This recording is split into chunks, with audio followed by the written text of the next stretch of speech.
गुरुर्ब्रह्मा गुरुर्विष्णुः गुरुर्देवो महेश्वरः गुरुः साक्षात् परं ब्रह्म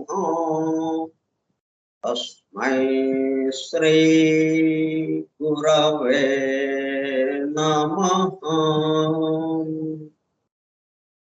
व्यासं वसिष्ठनप्तारं शक्तेः पौत्रमकल्मषम् पराशरात्मजं वन्दे सुकतातं तपोनिधिम्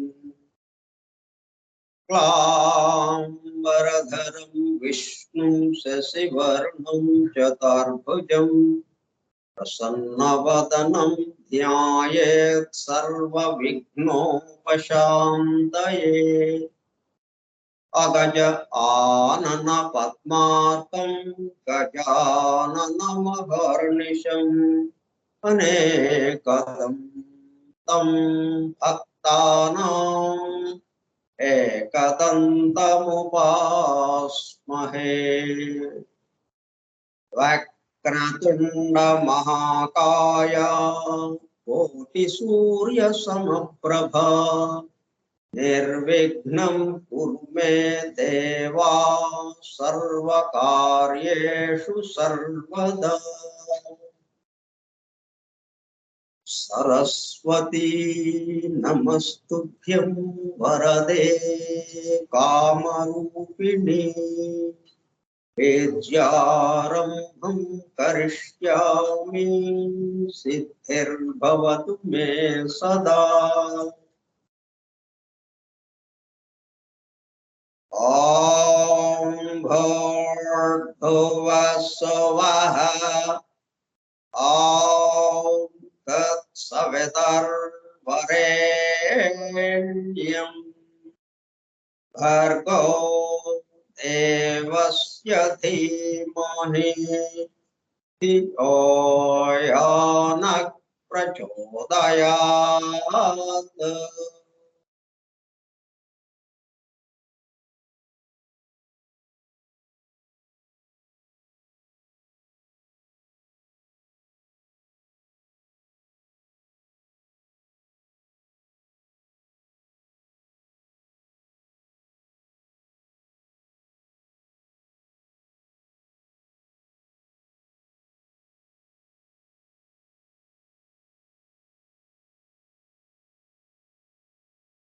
Vasudev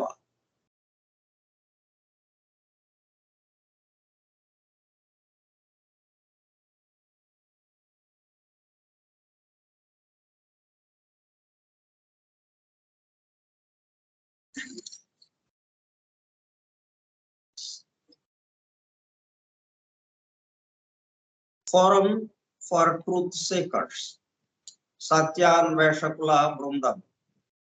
foundations of esoteric philosophy, నిగూఢ తత్వశాస్త్ర మూలం, from the writings of H.P. Blavatsky, arranged with a foreword and notes by Yanti H. Hoskins. గ్రంథ పఠనము మరియు అధ్యయనము కార్యక్రమం. 7వ పాఠము 11/4/2022 సోమవారము సాయంత్రం 4:30 గంటలు.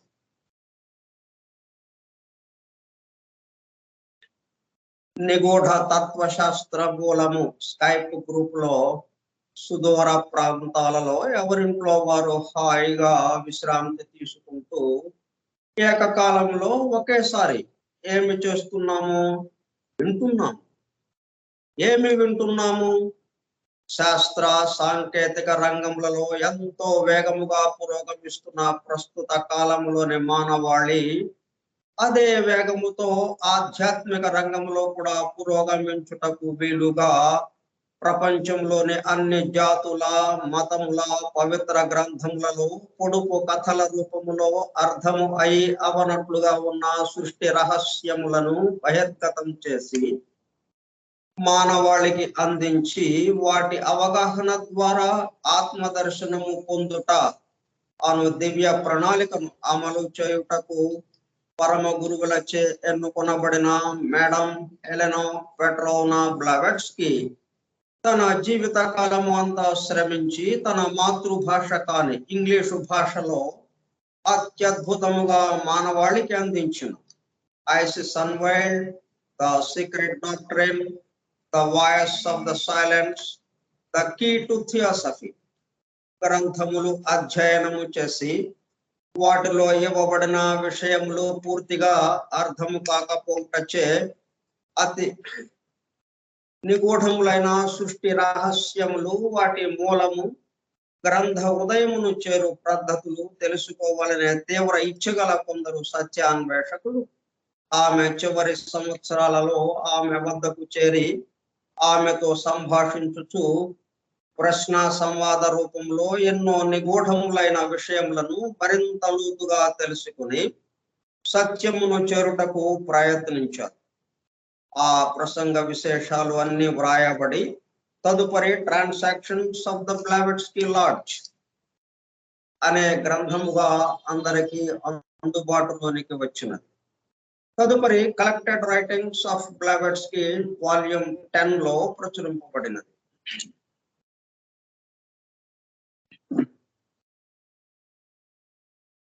ఆ బృందంలోని ఒక సోదరుడు కమాండర్ రాబర్ట్ బోవెన్ ఆమె వివరించుచుండగా తాను స్వయముగా వ్రాసుకున్న నోట్స్ ను ఆమె దేహము విడచుటకు 3 వారముల ముందు ఆమెకు చూపించగా అతను చూపిస్తున్న శ్రద్ధకు, చేసిన కృషిని మెచ్చుకున్నట్లుగా అదే సమయంలో ఆ నోట్స్ కు తన అంగీకారమును తెలుపుతున్నట్లుగా తల ఊపుచూ ఒక చిరునవ్వు నవ్వాను.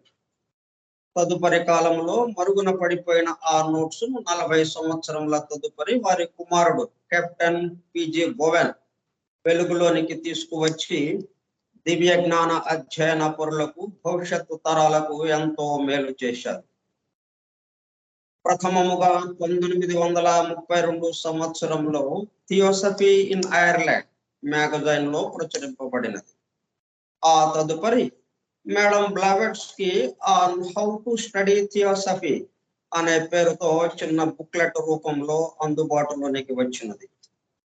అపార జ్ఞాన సంపదతో అలరారుతున్న గ్రంథ సముదాయములో అందించబడిన విషయముల మొత్తమునకు అసలు మూలము ఏమిటి అనే విషయము ఆకళింపు చేసుకున్నటకు ఆ గ్రంథంలోనే అక్కడక్కడ నెంబర్డ్ స్టేట్మెంట్స్ అండ్ ప్రిన్సిపల్స్ ఉదహరించబడినవని, వాటి ద్వారా మూలము వద్దకు చేరుకోవచ్చునని బ్లావెట్స్కీ తెలిపినారు.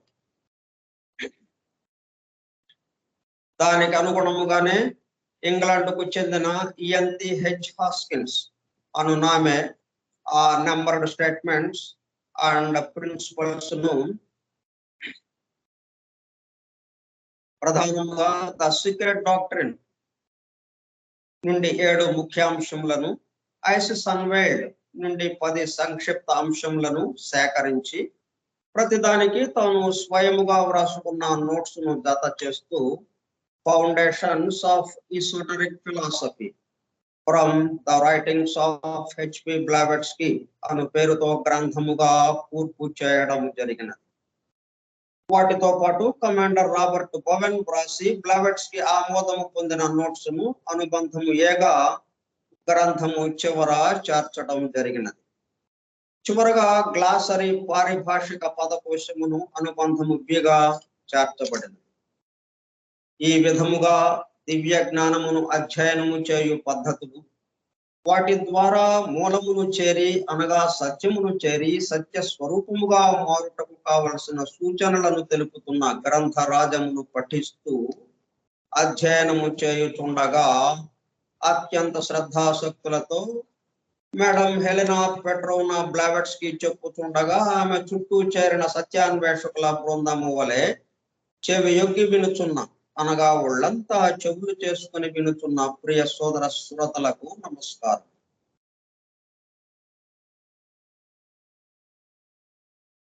మనం పఠిస్తూ అధ్యయనం చేస్తున్నటువంటి ఆ గ్రంథము ఏ పద్ధతుల్లో వచ్చింది? ఆ గ్రంథంలో ఇవ్వబడిన విషయం ఏమిటి? అది మనం ఎప్పటికప్పుడు గుర్తు చేసుకోకపోతే మనం ఏం చేస్తున్నామో ఏంటో కూడా మర్చిపోతాం. మొత్తం చివరికి అధ్యయనము పఠనము అధ్యయనము అయిపోయింది, కార్యక్రమం అయిపోయింది అని అందరము వెళ్ళిపోవటం జరుగుతుంది. అందుకని ప్రతిసారి దాన్ని మరలా చదవటం చేస్తున్నాం. తర్వాత ఈ అధ్యయనం ఎలాగా సాగుతుందంటే, మనం విద్యాభ్యాసం ఉంది, 1వ తరగతిలో చేరి వాళ్ళు చదవగలిగినంత వరకు బీటెక్ వరకు, లేకపోతే ఇంకా post graduation courses, doctor course, engineering course ఏదో ఒకటి, మొత్తానికి చిట్ట చివరికి ఆ విద్యాభ్యాసాన్ని పూర్తి చేసుకుని బయట ప్రపంచంలో అడుగు పెడతారు. తను నేర్చుకున్న కాలేజీ కానీ యూనివర్సిటీలో కానీ తను నేర్చుకున్న విద్యతో బయట ప్రపంచంలో జీవించడానికి అడుగులు వేస్తారు. అట్లాగే ఆధ్యాత్మిక రంగంలో గురువు దగ్గర చేరి గురువు శుశ్రూష చేస్తూ ఆయన దగ్గర శిక్షణ పొంది శిక్షణ పూర్తి చేసుకుని బయట ప్రపంచంలోకి నిజ జీవితంలోకి వస్తారు, ప్రవేశిస్తారు. మన అధ్యయనం కూడా ఎట్లాగంటే, మనం ఏం చేస్తున్నాం ఇప్పుడు, అసలు సృష్టికి సంబంధించి ఏంటి విషయాలు, సృష్టి ఎట్లాగా ఆవిర్భవించింది, సృష్టి ఎలాగా నిర్మాణం జరిగింది, సృష్టి ఎలా కొనసాగుతున్నది, మరలా ప్రళయంలోకి ఎలాగ వెళ్తున్నది, ప్రళయం నుంచి మరలా సృష్టి ఎలాగ బయటికి వ్యక్తీకరింపబడుతున్నది, వ్యక్తంలోకి వస్తున్నది, ఇటువంటి సృష్టికి సంబంధించినటువంటి సమస్త విషయాలు మనం ఈ అధ్యయనం ద్వారా తెలుసుకుందాం. మనం బయట ప్రపంచంలోకి అడుగు పెడతాం. ఎందుకంటే మనం సృష్టిలో ఉన్నాం కాబట్టి, సృష్టిలో భాగమై ఉన్నాం కాబట్టి, సృష్టికి సంబంధించిన అవగాహన లేకపోతే మనం గందరగోళం పడటానికి అవకాశం ఏర్పడుతుంది. ఇట్లా అధ్యయనం ఇలా సాగుతుంది. సృష్టికి సంబంధించిన విషయాలు అనేది మనం అధ్యయనం చేస్తాం. క్రితం పాఠం మనం ఎక్కడ ముగించుకున్నాం? ఆకాశం కేసి చూస్తూ ఉన్నాం. గురువు దగ్గర శిష్యుడు, శిక్షణ పూర్తి చేసుకున్న శిష్యుడు ని గురువు ప్రశ్న వేస్తున్నాడు. గురువు ప్రశ్న వేసాడంటే అర్థం ఏంటి? శిష్యుడు శిక్షణ పూర్తి అయింది అని, ఎంతవరకు నేర్చుకున్నాడో పరీక్ష పెట్టాడు ఆయన. అదే శిష్యుడు ప్రశ్న వేస్తున్నాడంటే ఆయన ఇప్పుడే చేరాడు, నేర్చుకోవడానికి ప్రయత్నం చేస్తున్నాడు అని. గురువు ప్రశ్న వేశాడు. అది మనం దేనికి అక్కడ దాకా వెళ్ళాం మనం అంటే, one fundamental law, foundations of esoteric philosophy from the writings of H.P. Blavatsky, arranged with the foreword and the notes by Yanti H. Hoskins. Theosophical publishing house, Adyar, Chennai. దాంట్లో మనం ఫోర్వర్డ్ పూర్తి చేసుకున్నాం. IHH ఆమె ఇచ్చినటువంటి ఫోర్వర్డ్ని మనం పూర్తి చేసుకుని వన్ ఫండమెంటల్ లా అనే విషయంలోకి వచ్చాం మనం. ఆ వన్ ఫండమెంటల్ లా ఎక్కడిది అంటే ఈఎన్టీహెచ్ హాస్కిన్స్ సొంతగా ఎక్కడ ఏమీ ఇవ్వలేదు. అన్ని సీక్రెట్ డాక్టర్లో ఐసిస్ అన్వేల్డ్లో ఉన్నవే. అది కూడా బ్లావెట్స్కి చెప్పిన విషయాలే ఇక్కడ సేకరించి ఇచ్చారు. మనకి ఎంతో శ్రమ తగ్గించారనమాట. అంటే గ్రంథాన్ని ఎలాగా పఠించాలి, గ్రంథ హృదయాన్ని చేరే పద్ధతి ఏంటి, గ్రంథ హృదయం అంటే గ్రంథ రచయితను చేరటం అన్నట్టుగా. గ్రంథ రచయితను చేరామంటే ఆ గ్రంథ రచయితకి ఎక్కడి నుంచి ఇది అందిందో వాళ్ళ దగ్గరికి వెళ్తున్నట్టు, అంటే ఆ పరమ గురువుల దగ్గరికి వెళ్ళినట్టు అవుతుంది. పరమ గురువులు ఎక్కడ ఉన్నారు? పరమాత్మ దగ్గర ఉన్నారు. కాబట్టి అప్రయత్నంగా ఈ గ్రంథము ద్వారా మనం ఎక్కడికి చేరుతున్నాం? పరమాత్మ దగ్గరికే చేరుతున్నాం. అందుకే గ్రంథమును పఠించు, వెలుగును దర్శించు అన్న స్లోగన్ ఒకటి మనం పెట్టుకున్నాం. Read the book, see the light. సరే, ఆ వన్ ఫండమెంటల్ లా సీక్రెట్ డాక్టర్లో 121 పేజీలో ఉందని చెప్పుకున్నాం.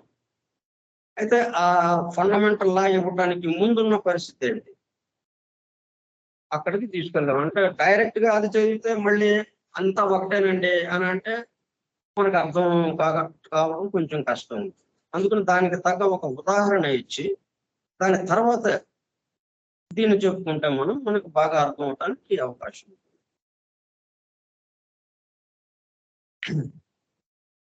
ఇప్పుడు గురువు శిష్యుడిని ప్రశ్న వేశాడు. లిఫ్ట్ దై head oh లాను, dust thou see one or countless lights above thee burning in the dark midnight sky? ఆయన వేసిన ప్రశ్న ఏంటన్నమాట,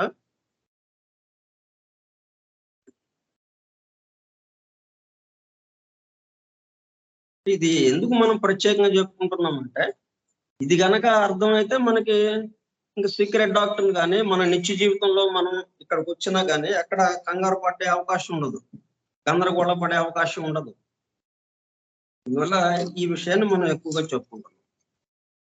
గురువు అడుగుతున్నాడు, ఓ లాను, ఓ ప్రియ శిష్య, ఓ అంతేవాసి. శిష్య కూడా కాదు, అంతేవాసి. ఓ అంతేవాసి, తల పైకెత్తి చూడు, అర్ధరాత్రి ఆకాశంలో ప్రకాశిస్తున్నవి ఒకట లేక అనేకము ఉన్నవా? మనం ఏం సమాధానం చెప్తాం?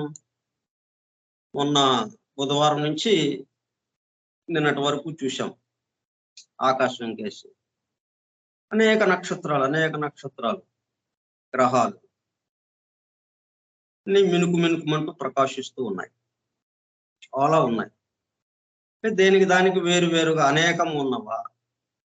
ఇవన్నీ ఒకటికి సంబంధించిన ఒకటేనా ఉన్నది? నీకు ఎట్లాగా కనిపిస్తూ ఉన్నది? ఒకటిగా కనిపిస్తుందా, అనేకముగా కనిపిస్తున్నదా? ఇది ఆయన వేసిన ప్రశ్న. అప్పుడు శిష్యుడు ఏం చెప్పాడు? ఐ సెన్స్ వన్ ఫ్లేమ్ ఓ గురుదేవా, ఐ సెన్స్ వన్ ఫ్లేమ్ ఓ గురుదేవా, I see countless undetached sparks shining in it. Undetached sparks shining in it. చాలా ఉన్నాయి, కానీ ఒకదాంట్లోనే ఉన్నాయి ఇవన్నీ అన్నట్టుగా చెప్పుకోవచ్చు. ఇవన్నీ ఒకటని డైరెక్ట్ గా నేను చెప్పలేదు, అట్లాగని ఇవన్నీ వేరు అని చెప్పలేదు. ఓ గురుదేవా, నేను ఒకే జ్వాలను చూస్తున్నాను, కానీ ఆ జ్వాల నుండి విడిపోకుండా ఎగసిపడిన రవ్వల వలె లెక్కకు మిక్కిలిగా ఆ జ్వాల యందే ప్రకాశించుతున్నవి. ఒకే జ్వాల, ఆ జ్వాల నుండి విడిపోకుండా ఎగసిపడిన రవ్వల వలె లెక్కకు మిక్కిలిగా ఆ జ్వాల యందే ప్రకాశించుతున్నవి.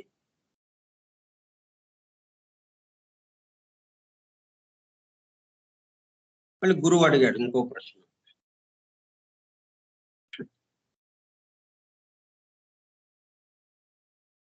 నక్షత్రాలన్నీ ఒక నక్షత్రానికి ఇంకో నక్షత్రానికి అది తయారు చేయబడిన పదార్థం వేరువేరుగా ఉందా? అంటే 100 మనం వినాయకుడి బొమ్మలకి తయారు చేసాము, 100 బొమ్మలు తయారు చేశాడు మూసలో పోసి. ఆ 100 బొమ్మలకి పదార్థం ఏది? మూల పదార్థం మట్టి. ఒకే మట్టి 100 విగ్రహాలుగా తయారైంది. అట్లాగే ఒకే పదార్థం, ఆ కాస్మిక్ మ్యాటర్, అంటే మనం సైంటిస్టులు వీళ్ళు చెప్పేది డస్ట్, వాయువులు, డస్ట్, ఫ్లేమ్స్, ఇట్లా రకరకాల అన్ని కలిసి ఆ నక్షత్రంగా ఏర్పడుతూ ఉంది అన్నట్టుగా చెబుతున్నారు. అట్లా అన్ని నక్షత్రాలకి ఒకే పదార్థం. ఎట్లాగా ఇన్ని నక్షత్రాలు ఎక్కడి నుంచి వచ్చినాయి అంటే, మనకు ఫస్ట్ ఏమైంది? మొదటి జీవ ప్రసారంతో లోకాలు తయారయ్యాయి. ఏ లోకానికి తగ్గట్టుగా ఆ లోకానికి సంబంధించిన అణువులతో ఆ లోకాలన్నీ ఏర్పడ్డాయి. భూలోకానికి వచ్చేటప్పుడు కల్లా ఈ భూలోకానికి స్థూలానికి సంబంధించిన అణువులు అయినప్పటికీ మన కంటికి, మన మైక్రోస్కోప్ కూడా అందని అతి సూక్ష్మమైనటువంటి అణువులతో ఇది భూలోకం తయారైంది. ఈ ఆకాశం మనకి కనిపిస్తున్నటువంటి ఈ చోటు, ఈ ఆకాశము అతి సూక్ష్మమైన అణువులతో ఏర్పడి ఉంది. వీటి నుంచి రెండో జీవ ప్రసారం మళ్ళీ వచ్చిన తర్వాత మొదటి జీవ ప్రసారం వచ్చిన తర్వాత లోకాలన్నీ ఏర్పరచబడ్డాయి ఆయా లోకాలకి సంబంధించిన అణువులతో, మూల అణువులతో. రెండో జీవ ప్రసారము సంయోగ శక్తిని తీసుకుని ఒక్కొక్క లోకంలో ఆ లోకానికి సంబంధించిన మూలాణువుల్ని, కొన్ని అణువుల్ని సంయోగం చేసి కొత్త కొత్త రూపాలని తయారు చేసి ఆ రూపాలకి తాను చైతన్యమై అవి అభివృద్ధి చెందేటట్టుగా చేస్తూ వచ్చిందన్నమాట రెండో జీవ ప్రసారం. కాబట్టి నక్షత్రాలు ఎలాగా తయారైనాయి? రెండో జీవ ప్రసారం ద్వారా తయారైంది. ఏ పదార్థంతో తయారైంది? మొదటి జీవ ప్రసారానికి సంబంధించిన పదార్థంతో ఈ రెండో జీవ ప్రసారం సంయోగం చేసి ఆ నక్షత్రాలను తయారు చేస్తుంది. కాబట్టి ఆ పదార్థము, ఆ లోకంలో ఉన్న అణువులు ఇవన్నీ ఒక జీవ ప్రసారం. ఈ రెండు జీవ ప్రసారాలు ఎక్కడి నుంచి వస్తున్నాయి? ఒకటి నుంచే. మొత్తం వెనక్కి వెళ్ళి చూసుకుంటే మూలము ఒకటే కనిపిస్తా ఉంది. వన్ ఫండమెంటల్ లా అన్నట్టు, ఒక పదార్థమే ఒకటే ఇన్నిగా మారుతూ ఉన్నది అనేది మనకి తెలుస్తూ ఉన్నది. Thou sayest well. గురువు చెప్తున్నాడు, గురువు మళ్ళీ అడుగుతున్నాడు, and now look around and into దై సెల్ఫ్. సరే, అంటే ఇక్కడ మనకి విషయం చెప్పాం. అంటే మనం విద్యాలయంలో కానీ గురువు దగ్గర కానీ నేర్చుకున్న విషయం ఏంటి? ఇదంతా ఒకటే, ఏకము, ఒకటే ఇన్నిగా మారినాయి అన్నట్టుగా ఆ విషయం తెలుసుకున్నాం మనం బాగానే. మరి నిజ జీవితంలోకి వచ్చినప్పుడు, ఇలా బయట ప్రపంచానికి వచ్చినప్పుడు అన్ని వేరుగా ఉన్నాయి, ఏది ఒకటిగా కనపడటం లేదు. మరి ఎట్లాగా? అక్కడంటే తేలిగ్గా చెప్పేశాం, మనకి దూరంగా ఉన్నాయి, వాటితో మనకి సంబంధం లేదు కాబట్టి అన్ని ఒకటే అనేసాం. అదే మనతో సంబంధం ఉందనుకోండి, అప్పుడేంటి దాని వ్యవహారం బయటపడేది. ఇది వేరండి, అది వేరండి అని చెప్పేవాడు. ఎందుకంటే మనకి దానికి ఉన్న సంబంధాన్ని బట్టి. మనకి దానికి అంతగా సంబంధం లేదు కాబట్టి, ఎక్కడో ఆకాశంలో కోటాను మైళ్ళ దూరంలో ఉన్నాయి కాబట్టి అన్నీ ఒకటేనండి అనేసాం. బాగుంది. అక్కడ ఇప్పుడు ఇక్కడ ప్రశ్న అడిగాడు, నిజ జీవితంలోకి వచ్చి ఈ నేల మీదకి వచ్చి ఆకాశంలో అంతా బాగానే ఉంది, ఒకటేనండి అన్నాం. ఆకాశం మొత్తం ప్రకాశిస్తుందంతా ఒకటే జ్వాల. ఆ జ్వాలకు సంబంధించినవే మిగతా అన్ని కూడా వేరుగా ఉన్నట్టుగా అనిపిస్తూ ఉన్నది అన్నాడు. బాగుంది. కానీ ఒకటే జ్వాలకు సంబంధించింది, అన్డిటాచ్డ్ స్పార్క్స్ అన్నాడు. నేల మీదకి వచ్చాం. నేల మీదకి వస్తే ఏమైంది? And now look around and into దై సెల్ఫ్. నీ చుట్టూ చూడు, నీలోకి చూడు. That light which burns inside thee lest thou feel it different in any wise from the light that shines in any brother man. చక్కగా చెప్పావు. ఇప్పుడు నీ చుట్టూ నీలోను పరిశీలించు. నీలో ప్రకాశిస్తున్న వెలుగుకు నీ పరిసరంలో వారిలో ప్రకాశిస్తున్న వెలుగుకు ఏమైనా భేదము కనబడుచున్నదా? ఇదే ప్రశ్న కదా అక్కడ కూడా అడిగింది. అనేకమైన నక్షత్రాలు కనిపిస్తున్నాయా, ఒకటిగా కనిపిస్తుందా అంటే ఒకే వెలుగు, ఒకే ప్రకాశం, ఒకే జ్యోతి అక్కడ వెలుగుతూ ఉన్నది అని చెప్పాడు. అక్కడ ఆ జ్వాల నుండి విడిపోకుండా ఎగసి పడిన రవ్వల వలె లెక్కకు మిక్కిలిగా ఆ జ్వాల ఎందే ప్రకాశించుతున్నవి అని చెప్పాడు అక్కడ. ఇప్పుడు ఇక్కడ ఏంటి మరి? నీలోను నీ చుట్టూ నీలో ప్రకాశిస్తున్న వెలుగుకు నీ పరిసరంలో వారిలో ప్రకాశిస్తున్న వెలుగుకు ఏమైనా భేదము కనపడుతున్నదా?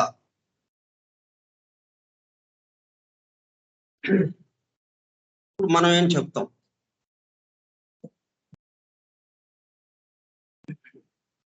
సార్ ఆలోచించండి. అంతా మరి ఎక్కువ తక్కువలు వేరు వేరు భావనలో ఉన్నాం కదా. పురుషుడు స్త్రీ, అలాగే పెద్దవాళ్ళు చిన్నవాళ్ళు, తెలిసిన వాళ్ళు తెలియని వాళ్ళు, మూర్ఖులు జ్ఞానులు, తెలివి గల వాళ్ళు తెలివి తక్కువ వాళ్ళు, ధనవంతులు పేదవాళ్ళు, బలవంతులు బలహీనులు, ఇలాగా ఇన్ని రకాలుగా కనిపిస్తుంది మనకి. కానీ మరి ఇక్కడ ఈయనేమడుగుతున్నాడు ప్రశ్న? నీలో ప్రకాశిస్తున్న వెలుగుకు నీ పరిసరంలో వారిలో ప్రకాశిస్తున్న వెలుగుకు ఏమైనా భేదము కనబడుతున్నదా? అప్పుడు శిష్యుడు చెప్తున్నాడు, ఏ విధముగాను భేదము కనిపించటలేదు. ఎందుకని? అక్కడ ఆల్రెడీ నేర్చుకున్నాడు ఆయన. విషయం అర్థమైంది, అక్కడ అవగాహన కలిగింది. ఒకే వెలుగు, ఇన్ని నక్షత్రాల్లోనూ ఏ ఒక వెలుగు. ఈ నక్షత్రానికి ఇంకో నక్షత్రానికి మధ్యన ఏమాత్రం తేడా లేదు. ఆ ప్రకాశంలో కానీ ఆ జ్వాలలో కానీ. అనేకము ఎందుకని అంటే స్థితి భేదం చేత. నీరు ఒకటే నీరు అంటాం. మంచుగడ్డలు 20, 30, 100 మంచుగడ్డలు వచ్చేసి ఫ్రిడ్జ్ లోనే ఎన్ని మంచుగడ్డలు కట్టేస్తాయి మనకి? ఒకే నీరు అక్కడ పోసింది. డీప్ ఫ్రిడ్జ్ లో పెట్టేటప్పుడు మంచుగడ్డలు 10, 20 వచ్చేసింది. ఇట్లా స్థితి భేదం చేత అనేకం వచ్చినాయి. ఆ రెండో జీవ ప్రసారము తన సంయోగ శక్తితో అనేక వందల, అనేక వేల, అనేక లక్షల రూపాయలు తయారు చేసింది. తయారు చేసిన పదార్థం మాత్రం ఒకటే. ఆ మొదటి జీవ ప్రసారం ఏదైతే తయారు చేసి రెడీగా ఉంచిందో దాన్ని తీసుకునే ఇప్పుడు ఎలాగైతే సంచులో మట్టి ముద్దను తీసుకొచ్చి ఆ మట్టి ముద్దతోనే 100 వినాయకుడి విగ్రహాలు తయారు చేశారు. అలాగే ఆ నక్షత్రాలు తయారయ్యాయి. ఇప్పుడు మన దగ్గరకు వచ్చేటప్పుడు ఇక్కడ కూడా ఏమైంది? ఏ విధముగాను భేదము కనిపించటలేదు. శిష్యుడు చెప్తున్నాడు, it is in no way different. No way different. Though the prisoner is held in bondage by karma, and though its outer garments delude the ignorant into saying, thy soul and my soul. శిష్యుడు చెప్పిన సమాధానం. Training పూర్తయిన తర్వాత శిష్యుడు చెప్పిన సమాధానం. మన అధ్యయనం పూర్తయిన తర్వాత ఈ సమాధానంతో మనం ఈ బయట లోకానికి వస్తాం. బయట ప్రపంచానికి వచ్చి వ్యవహారాలు నడుపుకుంటాం. ఏమని చెప్పాడు? ఏ విధముగాను భేదము కనిపించుటలేదు. అయితే కర్మ ఫలితములచే బంధింపబడి దేహమే నేను అను భ్రమలో ఉన్న అజ్ఞానిని మాత్రమే నా ఆత్మ నీ ఆత్మ అనే దేహము మోసపుచ్చుకున్నది. ఈ కర్మ ఫలితాలు ఎక్కడి నుంచి వచ్చినాయి? మరి మొట్టమొదటిగా మానవుడిగా వచ్చాము. మరి అంతకుముందు చేయలేదు కదా. మొట్టమొదటిగా బయలుదేరినప్పుడు మనం తప్పులు చేయలేదు కదా. తర్వాత కదా మనం ఏదైనా చేస్తే పొరపాట్లు. మొదట్లోనే కర్మ ఫలితాలచే బంధింపబడి అన్నాం. అంటే ఈ దేహం ఎక్కడి నుంచి వచ్చింది మనకి? ఆ రెండో జీవ ప్రసారానికి సంబంధించిన జంతు స్థితి దాకా అది పరిణామంలో అభివృద్ధి పరిచి సామూహిక ఆత్మ నుంచి విడిపడి ప్రత్యేక వ్యక్తిగత ఆత్మగా తయారైనటువంటి ఆ జంతు ఆత్మ ఏదైతే ఉందో అది మనకి ఉపాధిగా, మానవుడికి ఉపాధిగా, అంటే మూడో జీవ ప్రసారానికి ఉపాధిగా అది నిలబడింది. ఎప్పుడైతే అది ఉపాధిగా వచ్చిందో దేహముగా, దాని నుంచి ఇవన్నీ అంటే అంతకుముందు ఉన్నవన్నీ దాని కర్మ ఫలితాలన్నీ రెడీగా ఉన్నాయి దానికి, అవి ఇప్పుడు బయటపడటం మొదలైనవి. దానివల్ల ఏమైందనమాట, మనం ఆ దేహంలోకి రాగానే దేహం మనల్ని వశపరుచుకునే దేహంలోకి వచ్చినటువంటి జీవుడిని అవన్నీ మనయాన్ని భావించేటట్టుగా చేసి వేరు వేరు భావన తీసుకొచ్చింది. అందుకని నీ ఆత్మ, నా ఆత్మ, ఆ పక్కన వాడి ఆత్మ అన్నట్టుగా లక్షల కోటాను కోట్ల ఆత్మలు ఉన్నట్టుగా మనం చెప్తున్నాం. ఆత్మలు ఎన్ని ఉన్నాయి? ఒక్క ఆత్మ ఉన్నది, ఒక ఆత్మ, విశ్వాత్మ ఒకటే ఒకటి ఉంటే కోటాను కోట్ల ఆత్మలు ఉన్నట్టుగా మనం చెప్తున్నాం. కాబట్టి అది ఎవరికి? దేహమే నేను మన భ్రమలో ఉన్న అజ్ఞానిని మాత్రమే నా ఆత్మ నీ ఆత్మని దేహము మోసపుచ్చుతున్నది.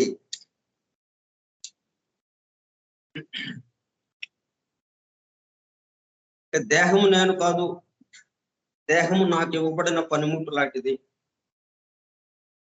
పనిముట్టే కాకుండా దేహాన్ని పరిణామంలో పరిపూర్ణత చెందించాల్సిన బాధ్యత మనకు అప్పచెప్పబడింది. దానికోసం ఈ దేహంలోకి వచ్చాం మనం. ఈ దేహాణువులన్నిటిని కూడా పరిపూర్ణం చేయాల్సిన బాధ్యత ఈ మూడో జీవ ప్రసారంగా వచ్చిన జీవుడికి అప్పచెప్పబడింది, జీవాత్మకి. సరే, కాబట్టి ఇప్పుడు ఆకాశంలో కూడా ఒకటే అనేకం, ఒకటే అనేకమైంది, ఒక పదార్థమే అన్నిట్లోనూ ఉన్నది. అట్లాగే నేల మీద కూడా ఒకటే, ఒక ఆత్మే, విశ్వాత్మ ఒక్కటే, అనేక కోటాను కోట్ల ఆత్మలాగా ఉన్నట్టు అనిపిస్తూ ఉన్నది మనకి. కానీ ఉన్నది ఒకటే ఒక ఆత్మ, ఒకే ఒక వెలుగు. నాలో వెలుగు, నా చుట్టూ ఉన్న వారిలో ఉన్న వెలుగు ఒకటే. వెలుగులు రెండు రకాలు ఉండవు కదా. వెలుగు అంటే ఒకటే వెలుగు. కానీ మరి నేను ఒక రకంగా ఆలోచిస్తున్నాను, నేను ఒక రకంగా పనులు చేస్తున్నాను, నేను ఒక రకంగా మాట్లాడుతున్నాను. మరి నా చుట్టూ ఉన్న వాళ్ళు ఒక రకంగా మాట్లాడుతున్నారు, ఒక రకంగా పని చేస్తున్నారు. ఎవడు ఒకటికి అసలు సంబంధమే లేదు. ఒకే వెలుగుతో ఇట్లాగా ఎలాగ వచ్చింది? ఒకే వెలుగు అంటే ఒకే రకంగా పని చేయాలి కదా మనందరం. ఇప్పుడు నక్షత్రాలు ఉన్నాయంటే ఒకే రకమైన వెలుగును ప్రసారం చేస్తుంది, ఒకే రకంగా అవి ప్రవర్తిస్తున్నట్టుగా మనకు అనిపిస్తుంది. కొంచెం కొంచెం తేడాలు ఉండొచ్చు ఒక నక్షత్రం నుంచి ఇంకో నక్షత్రానికి, కానీ ఓవరాల్ గా మనకి ఒకేలాగా ఉన్నట్టుగా అనిపిస్తుంది. మరి ఇక్కడికి వచ్చేటప్పటికల్లా ఎవరికి సంబంధం లేనట్టుంది. ఏంటిది అంటే, మనం మన ఇంట్లో గృహోపకరణాలు, విద్యుతోపకరణాలు ఓ 100, ఒక 50 ఉన్నాయనుకుందాం. అన్ని దేనికి దానికి. ఫ్యాను దాని పని అదే, బల్బు దాని పని అదే, ఫ్రిడ్జ్ దాని పని అదే, టీవీ దాని పని అదే. ఇట్లా ఒకదానికి సంబంధం లేని వాటి పనులన్నీ కూడా. ఏసీ అట్లా రకరకాలుగా ఉన్నాయి. వీటన్నిటిని నడిపేది ఏది మళ్ళీ? ఒక ఎలక్ట్రిసిటీ. ద సేమ్ ఎలక్ట్రిసిటీ ఏసీలోకి వెళ్తే చల్లటి గాలి ఇస్తుంది, ఫ్యాన్లోకి వెళ్తే చల్లటి గాలి ఇస్తుంది. అది కూడా దీనంత చల్లదనం లేకపోయినా గాలిని ఇస్తుంది మనకి. బల్బులోకి వెళ్తే వెలుగునిస్తూ ఉంది, టీవీలోకి వెళ్తే బొమ్మలు కనిపిస్తున్నాయి మనకి, రేడియోలోకి వెళ్తే మాటలు వినిపిస్తున్నాయి. ఒకటే ఎలక్ట్రిసిటీ, ఒకటే ఇన్ని రకాల పనులు ఎలాగా చేసింది అంటే ఈ అది దేంట్లోకి వచ్చిందో అంటే ఆ ఉపాధిని బట్టి అది పనులు మార్పు వచ్చింది. అట్లాగే మనం జీవాత్మ ఒకటే ఉంది, విశ్వాత్మ యొక్క అది ఏదైతే ఉందో ఆ విశ్వాత్మకి సంబంధించిందే జీవాత్మ కూడా. అయితే ఇక్కడికి వచ్చిన ఉపాధుల్లోకి వచ్చినప్పుడు కల్లా ఉపాధికి తగ్గట్టుగా పనిచేయడం ప్రారంభించింది. అందుకని మనకు అనేకత్వం వస్తూ ఉందన్నమాట. ఇప్పుడు దీన్ని మనం ఏం చేసుకోవాలంటే ఉన్న ఒకే ఒక విశ్వాత్మ ఉన్నది అనేది మనకి గ్రహింపు రావాలి. ఎట్లాగైతే ఉన్న ఒకే ఎలక్ట్రిసిటీ అనేక రకాల పనులు చేస్తుంది అంటే ఉపాధిని బట్టి. ఈ ఉపాధి ఏంటి మనకి జంతు ఆత్మ నుంచి వచ్చిన ఉపాధి కాబట్టి రకరకాలుగా మార్పులు ఉంది. ఇప్పుడు మన కర్తవ్యం ఏంటి? ఆ జంతు ఆత్మకి సంబంధించినటువంటి విషయాలన్నిటిని ఇలా కాదు ఇలాగా అని చెప్పి దానికి నచ్చజెప్పి ఆ జంతు దేహ ఆత్మకి సంబంధించినటువంటి ఆ దేహానికి సంబంధించిన అణువులన్నిటినీ మనం పరిపూర్ణ అణువులుగా మార్చడం, ఆ ఏకత్వానుభూతికి వెళ్ళడం. మనము దేహము కలిసి ఒకటే ఇదిగా ఆ ఏకత్వానుభూతికి వెళ్ళడం అనేది మన కర్తవ్యం, జీవాత్మగా కర్తవ్యం.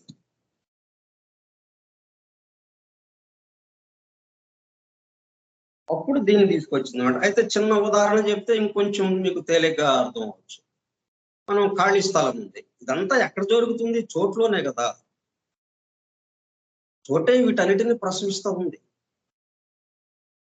చోటు సమస్తానికి స్టోర్ హౌస్ లాంటిది.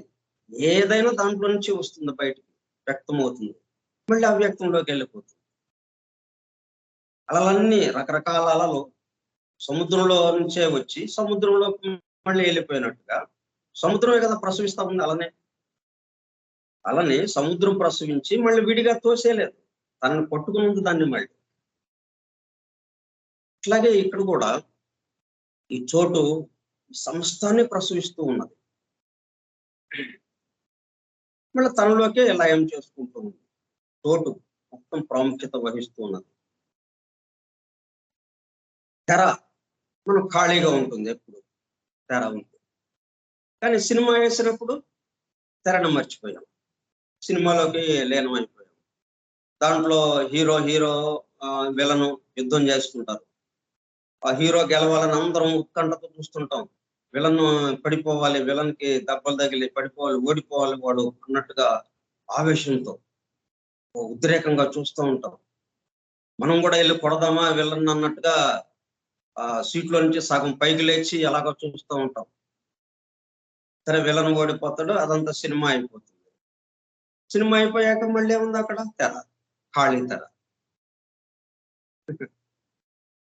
సినిమా లేనప్పుడు లేక ముందు తెర ఉంది, సినిమా ఆడేటప్పుడు మరి తెర ఉందా లేదా? తెరని పక్కకు పెట్టేసేసి సినిమా వేసిన తర్వాత మళ్ళీ తెరను తెచ్చి అక్కడ పెట్టారా? లేదు కదా. సినిమా ఆడేటప్పుడు తెర ఉంది, సినిమా ఆడక ముందు తెర ఉంది, సినిమా ఆపేసిన తర్వాత తెర ఉంది. అట్లాగే ఈ చోటు ఎల్లప్పుడూ చోటు మనకి శాశ్వతంగా ఉందన్నమాట. ఈ చోట్లో నుంచే ఇవి వస్తున్నాయి, మళ్ళీ చోట్లోకి వెళ్ళిపోతున్నాయి. కాబట్టి ఒక దాంట్లో నుంచే వచ్చేటప్పుడు ఒకటే కాకుండా అనేకం ఎలాగా అవ్వదు కదా అనేది ఒక పాయింట్.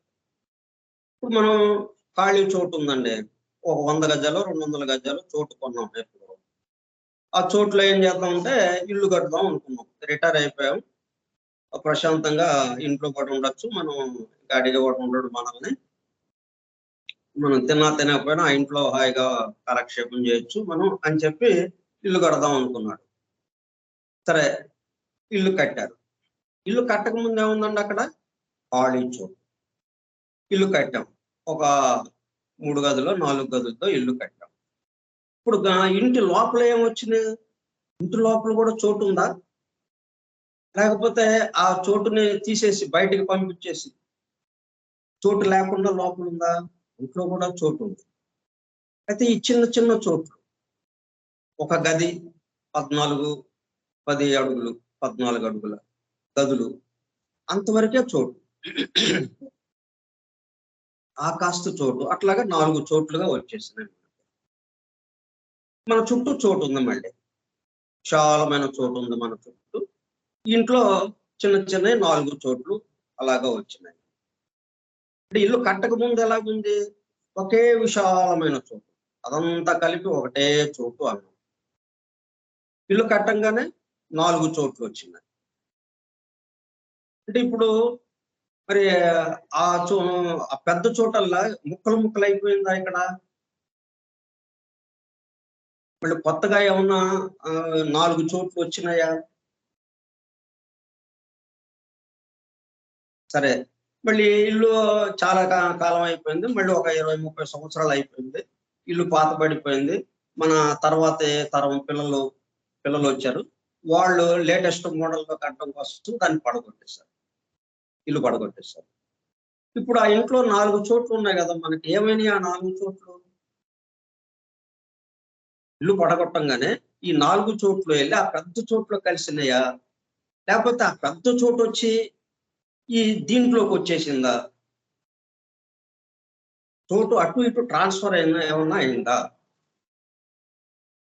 ఎలాగానే అంతకుముందున్న చోటే అది. ఇల్లు కట్టినప్పుడు అదే చోటు. ఇల్లు పడగొట్టినప్పుడు మళ్ళీ అదే చోటు. బయట నుంచి లోపలికొచ్చింది లేదు. లోపల నుంచి బయటకు వెళ్ళిందే లేదు. ఒకటే చోటు ఎప్పుడు అలాగే ఉన్నది. కట్టినప్పుడు ఒక రకంగా ఉంది. కట్టక ముందు ఒక రకంగా ఉంది. పడేసిన తర్వాత మళ్ళీ అలాగే ఉంది. ఈ ఉదాహరణ కొంచెం జాగ్రత్తగా ఆలోచిస్తే అప్పుడు మనందరం కూడా ఒకదానికి సంబంధించిన వాళ్ళమా?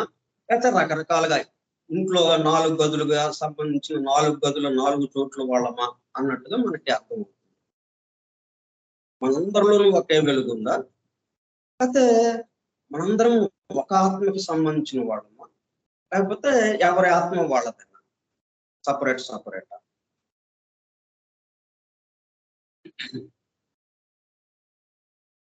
ఇది మనకి ఇప్పుడు ఆ విషయం చెప్పిన తర్వాత అప్పుడు మనకి వన్ ఫండమెంటల్ లా అని ఈ విషయం చెప్పారు. వన్ ఫండమెంటల్ లా.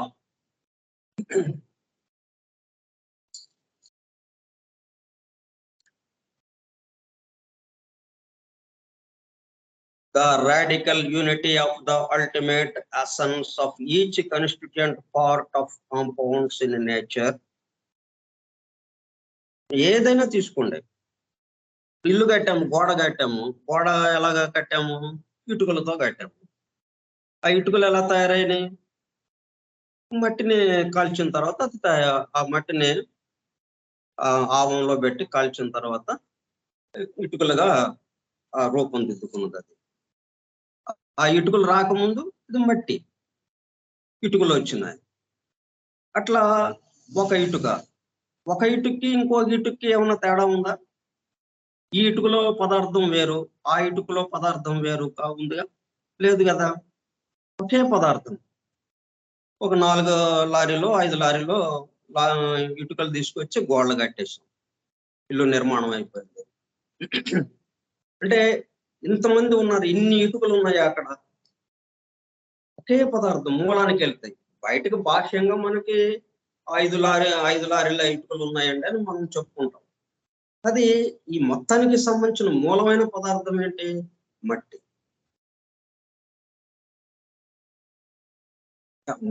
మూలం దగ్గరికి వెళ్ళేటప్పటికల్లా ఒకటే అనేకమైంది. ఒక మట్టే లక్షల ఇటుకలయి. ఒక మట్టే లక్షల ఇటుకలయి.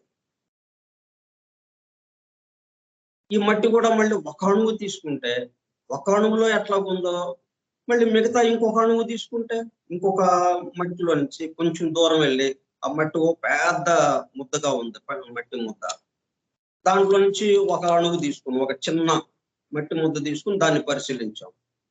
ఇంకొక వైపు చూసి అక్కడ మళ్ళీ కొద్దిగా మట్టి ముద్ద తీసి చిన్న మట్టి ముద్ద దాన్ని పరిశీలించాం. 2 ఒకేలాగా ఉన్నాయి. దాంట్లో ఉన్న పార్ట్స్ అన్ని కూడా కాన్స్టిట్యూయెంట్ పార్ట్స్.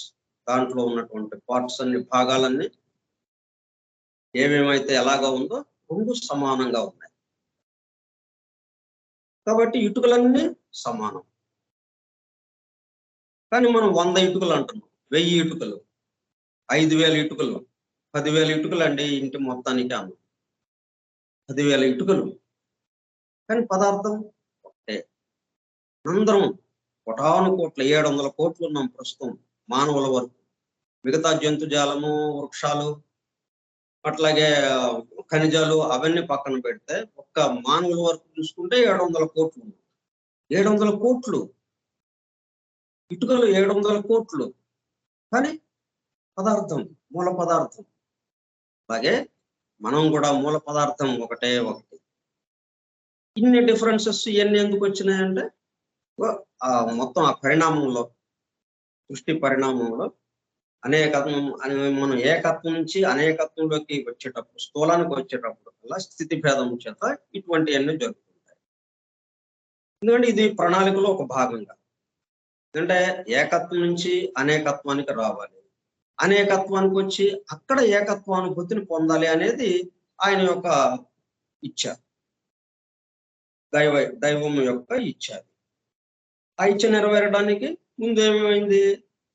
వేరు భావన కలిగించారు. అనేకత్వంలోకి, స్థితి భేదం చేత అనేకత్వంలోకి వచ్చేసాం. నీకు నాకు సంబంధం లేదన్నట్టుగా వచ్చేసాం. ఇప్పుడు మనం ఏం చేయాలన్నమాట? ఈ గురువు అడిగిన ప్రశ్నలకి శిష్యుడు ఎట్లాగా సమాధానం చెప్పాడో శిక్షణ పూర్తి చేసుకుని, అట్లా ఆ మూల పదార్థం ఫండమెంటల్ గా ఉన్నది ఏదైంది, సృష్టింపబడక ముందు ఏముంది? డివైన్ ప్లాన్ ఉంటుంది. ఇల్లు కట్టక ముందు ఏముంటుందంటే ప్లాన్ ఉంటుంది. ఆ ప్లాన్కు ముందు ఆ ప్లాన్ వేయడానికి కావాల్సినటువంటి ధర్మాలు, అంటే మనకి రూల్స్ అండ్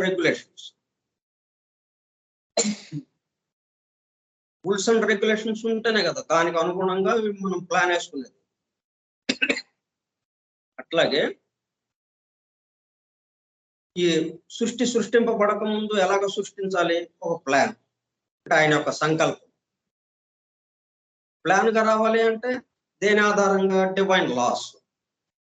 ఆ డివైన్ లాస్ ఎల్లప్పుడూ ఆయనతో పాటు ఉండేవి.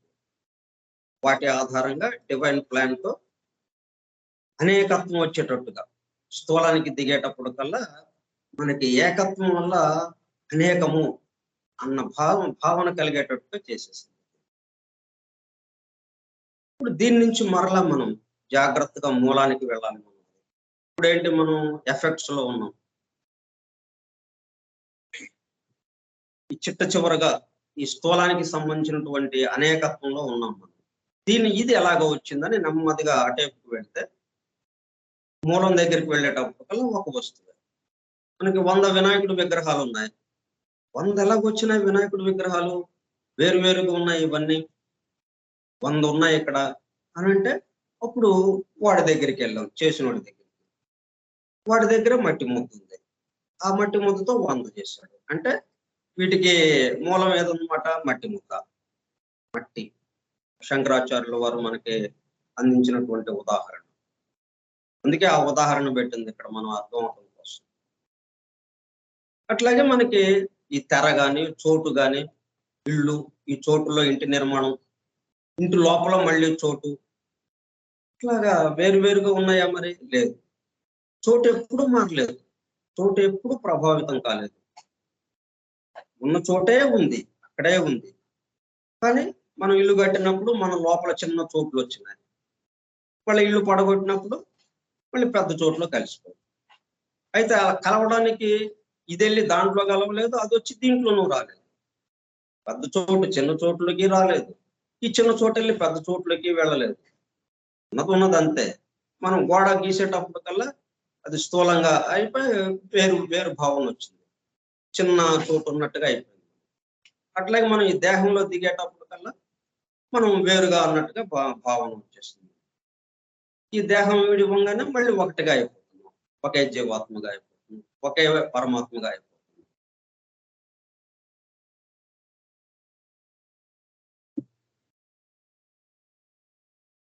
కాబట్టి వన్ ఫండమెంటల్ లా, ఆ మూల దివ్య ధర్మము అంటే సర్వము తానైన ఒకే ఒక మూల దివ్య ధర్మము. సర్వము తానే. ఎన్నెన్ని లోకాలు, ఎన్నెన్ని విషయాలు ఏది తీసుకున్నా కానీ, మనం చిన్న చెమును పట్టుకున్నా ఆయనే. వెనక్కి వెళితే ఆయన దగ్గర ఆగుతాం. చిన్న పువ్వు, చక్కటి సువాసన వస్తున్నటువంటి మల్లె పువ్వు, ఆ మల్లె పువ్వును పట్టుకుని వెనక్కి వెళ్తే ఎలాగొచ్చింది అని వెనక్కి వెళితే ఆయన దగ్గర ఆగుతాం. ఒక ఆకు ఇప్పుడు ఆకులు రాలిపోతున్నాయి కదా, మొత్తం ఆకులన్నీ రాలిపోయినాయి చెట్టుకి. మళ్ళీ చిగురులు వేస్తున్నాయి.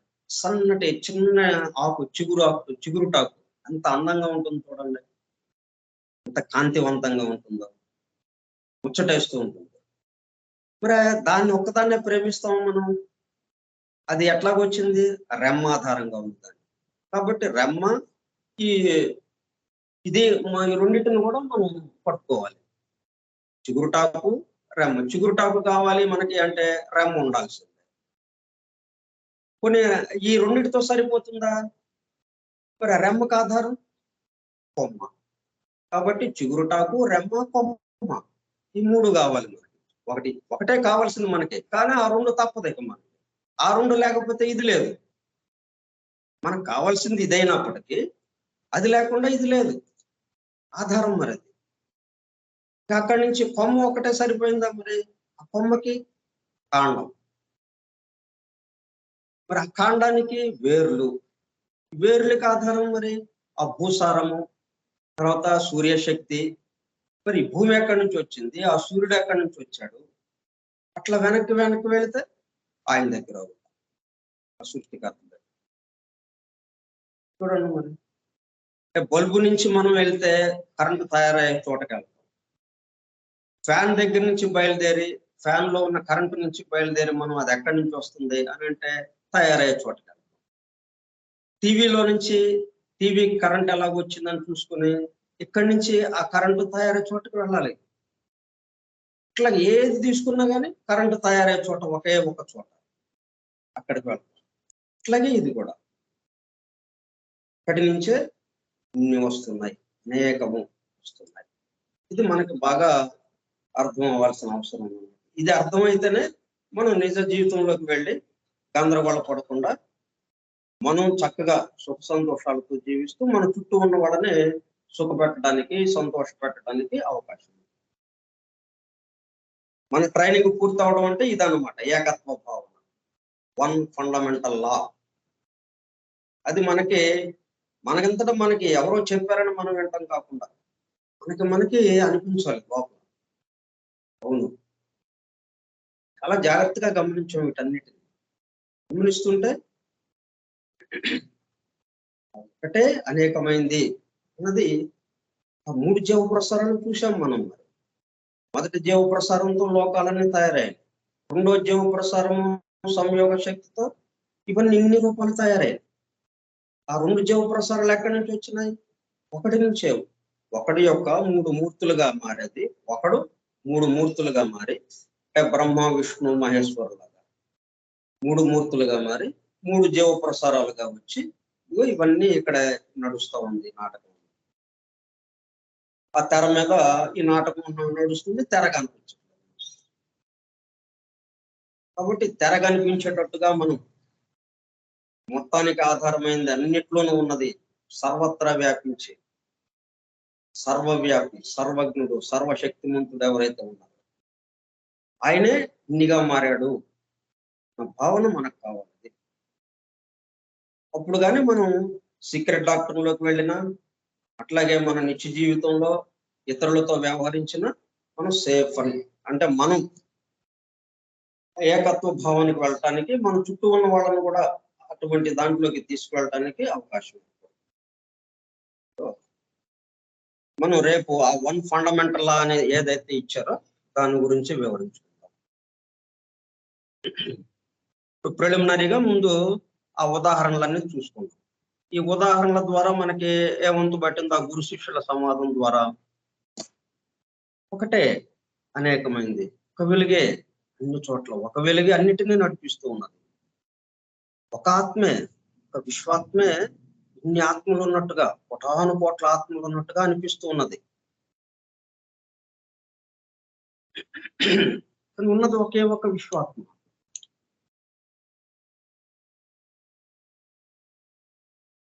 ఇట్లా ఆ ఒకటి అనే భావన నుంచి మనం ఇది ఎన్నైనా అవ్వచ్చు. 1000 మన ముందు ఉన్నాయి. 1000 ఉంటే మనకేమి, 10,000 ఉంటే మనకేమి, మొత్తానికి ఒక్కటే. మనకి పూలమాల ఉంది. పూలమాల 100 పూలు తీసుకొచ్చి ఆ మాల పెద్ద గజమాల లాగా తయారు చేశారు. 100 పూలు దాన్ని కూర్చారు. వాటికి ఎలాగా ఒక చోటకి ఎలాగ వచ్చినాయి? ఆ 100 పూలు వేరువేరుగా ఉన్నాయిగా 100 పూలు ఎలాగొచ్చినాయి? వాటిని బంధించింది ఒకటి ఒక దారం. ఒక దారంతో ఆ పూలమాల ఒక్కటిగా అయిపోయింది. 100 పూలు విడిగా ఉన్నప్పుడు 100 పూలు ఉన్నాయండి అని అక్కడ నుంచి చెప్పాం మనం. 100 పూలు వేరువేరుగా అక్కడ చాప మీద పరిచి ఉన్నాయి. ఇంకా మాల కట్టలేదు అప్పుడు. 100 పూలు ఉన్నాయండి అన్నాం. ఇక ఆ మాల కట్టేవాడు వచ్చాడు. తాడు తీసుకున్నాడు. గబగబా ఆ పూలన్నీ దానికి గుచ్చేశాడు. మొత్తం గజమాల తయారైంది. పెద్ద మాల. ఇప్పుడేమని చెప్తున్నాం? పూలమాల. 100 పూలని అంటున్నామా? పూలమాల అంటున్నాం. ఒక మాల. ఇట్లా మనం ఆ విధంగా ఒకటి అనే దాంట్లోకి రావాలి. మనందరినీ కలుపుకుంటున్నటువంటిది, మనందరిలోనూ వ్యాపించి ఉన్నవాడు, ప్రసారం అవుతున్నవాడు, అందరినీ నడుపుతున్నవాడు అరే ఒకడు. ఇవన్నీ ఇట్లా వివరాలు ఇవన్నీ మరి ఎట్లాగా అంటే దాన్ని ఆ సీక్రెట్ డాక్టర్ లో మనకు ఆ వివరాలన్నీ ఇచ్చారు. కాబట్టి మనం గందరగోళ పడాల్సిన పని ఏం లేదు, కంగారు పడాల్సిన పని. ముందు ఈ భావంలోకి వద్దాం. తర్వాత మనం నిత్య జీవితంలోకి వచ్చి ఎందుకు ఈ తేడాలు వచ్చినాయి అనేది ఆలోచించవచ్చు. సీక్రెట్ డాక్టర్ చదవటానికి కూడా ఈ భావంతో ముందు ప్రారంభించాలి. మిగతాది రేపు చెప్పుకుందాం. స్వస్తి ప్రజాభ్యః పరిపాలయంతాం న్యాయేణ మార్గేణ మహిం మహిషాః ఓ బ్రాహ్మణేభ్యః శుభమస్తు నిత్యం లోకాః సమస్తాః సుఖినో భవంతు లోకాః సమస్తాః సుఖినో భవంతు లోకాః సమస్తాః సుఖినో భవంతు. ఓం శాంతి శాంతి శాంతి. ఓపికగా విన్న సోదర శ్రోతలందరికీ ధన్యవాదాలు.